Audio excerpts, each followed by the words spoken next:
The forest floor shook under the immense weight of Barnaby, a massive elephant whose tusks curved like polished ivory. He marched through the dense green canopy with a heavy rhythmic thud, his trunk swinging with a visible air of arrogance. To Barnaby, the world was his stage, and all other creatures were merely small spectators. Whenever a tiny rabbit darted across his path, or a squirrel scrambled up a mossy trunk, Barnaby would trumpet loudly, his voice echoing through the trees as he mocked their fragile size. He felt invincible, a king of the jungle who answered to no one and feared nothing beneath his heavy feet. One quiet afternoon, a tiny sparrow named Pip was busy weaving dry twigs into a nest high within the safety of an ancient oak tree. Barnaby paused beneath the branches, his small eyes glinting with boredom. With a powerful flick of his trunk, he struck the tree. The oak shuddered violently. Pip's nest plummeted, hitting the damp moss with a soft thud. Pip dove down, her wings fluttering in a desperate panic. She stood before the giant, her chest heaving with fear and fury. "Please, be careful," she chirped, pointing at the fragile eggs. "My babies are in there." The giant froze, his arrogance suddenly replaced by a heavy wave of shame. Barnaby looked down, his eyes widening as he realized the damage he had nearly caused.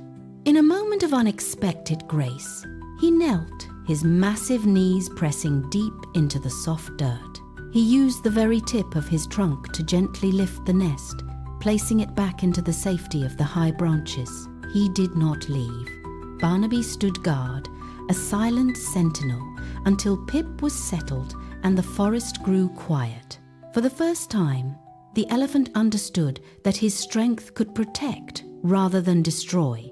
He watched the tiny bird, feeling a strange new connection to the small world beneath him.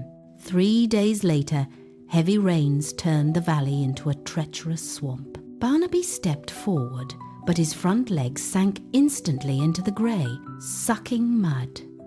He heaved his shoulders, pulling with all his might, but the more he struggled, the deeper he vanished into the earth. His panicked trumpeting echoed for miles. Pip heard the distress and took flight. She did not try to pull him alone. Instead, she flew to the neighboring clearing, chirping urgently to the monkeys and the deer. She led a rescue party back to the mire. The monkeys arrived with sturdy vines and branches, lashing them together with frantic speed. Together, with a unified pull, they leveraged the giant out of the grave. Barnaby climbed onto the solid bank, coated in mud and breathing heavily. He looked up at the tiny sparrow perched on a low branch. "Thank you, little friend," he said in a humble whisper.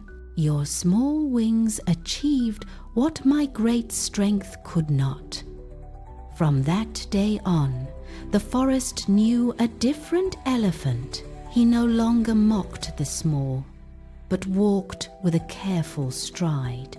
He finally understood that true power is not measured by the size of one's body, but by the strength of the connections one builds. The giant and the sparrow remained friends, proof that no one is too big to need help and no one is too small to give it.